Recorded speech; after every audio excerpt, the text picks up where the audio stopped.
Hey y'all, my name is Max, aka Deck Hopper, and welcome to the first ever video on this channel. I'm excited to bring you Magic the Gathering content in this format, so if you like what you see, please comment, share, and subscribe. With that being said, let's get on with the deck tech. So in order to talk about our deck, we first need to talk about the traditional Zombie Hunt list. For those of you that don't know about Zombie Hunt, it is a blue-black control deck that has only two different spells in the entire library, Treasure Hunt and Zombie Infestation.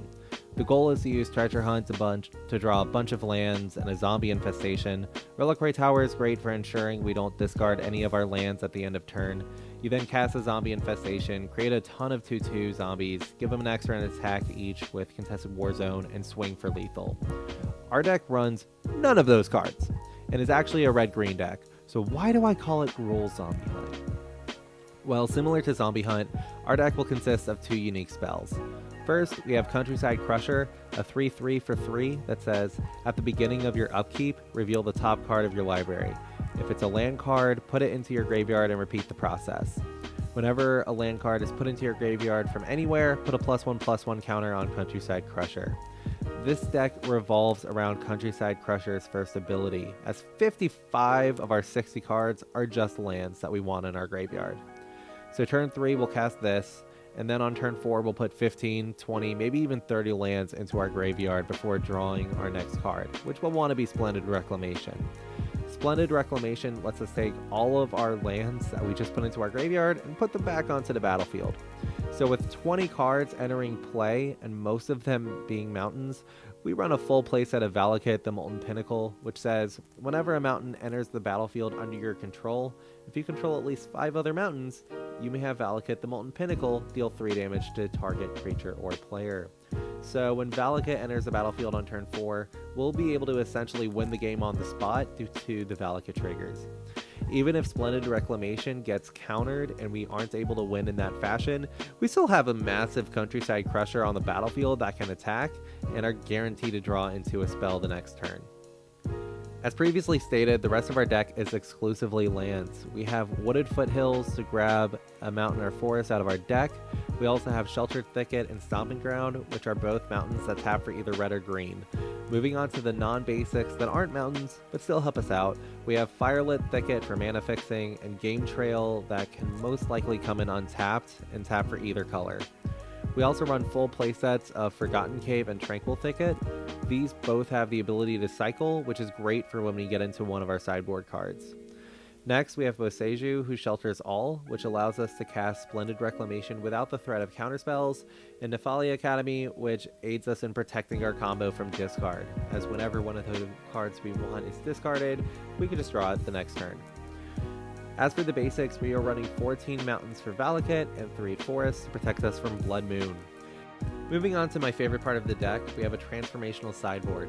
So when heading into game 2, if we feel like the Splendid Reclamation Valakut route isn't going to work, we can take those cards out, maybe the Nephalia's Academy, the Boseijus, maybe some mountains, and just bring in our entire sideboard. We are running 4 Ayla's Influence, a card that lets us discard a land for a 2/2 bear. With over 2/3 of our deck as lands, this card is an absolute all-star. This pairs nicely with Life from the Loam. We are running 3 of these cards, and it allows us to return 3 target lands from our graveyard back to our hand. We can then discard those lands for Ayla's Influence, or we can discard any of our 11 cycling lands to draw through our deck. We also have a single Flame Jab that lets us deal damage to a creature or player. It also has Retrace, an ability that lets us cast it from our graveyard, as long as we can discard a land card as well. I know that the card Molten Vortex might sound better, as it allows us to do the same thing for 2 damage instead of 1, but I specifically think Flame Jab is better in our deck. Flame Jab is safe from enchantment hate, and it isn't a big deal if it gets dredged into our graveyard from Life from the Loam. Also, this deck really benefited from Modern Horizons. In addition to Ayla's Influence, we also run a pair of Ruination Rioter and a pair of Orescale Guardian. Rioter is a 2/2 for 2 that allows us to place something early game, and then the longer it stays on the battlefield, the scarier it becomes. When it dies, it lets us deal damage to any target equal to the number of land cards in our graveyard. With all of the graveyard synergy in our deck, this thing will be dealing some serious damage. We could also use our cards like Flame Jab to kill it ourselves if we want to deal a finishing blow to our opponent. We also have Orescale Guardian. It's a good late game finisher. It's a 4/4 flying haste creature, and most likely we could just cast it for 2 mana. That seems pretty good. Finally, we have some situational sideboard cards. Cindervines fits nicely with the deck's aggressive nature, and it deals with many decks in the format. We won't always sideboard it in, but against Burn, Storm, Lantern, Blue-White Control, etc., this card's great.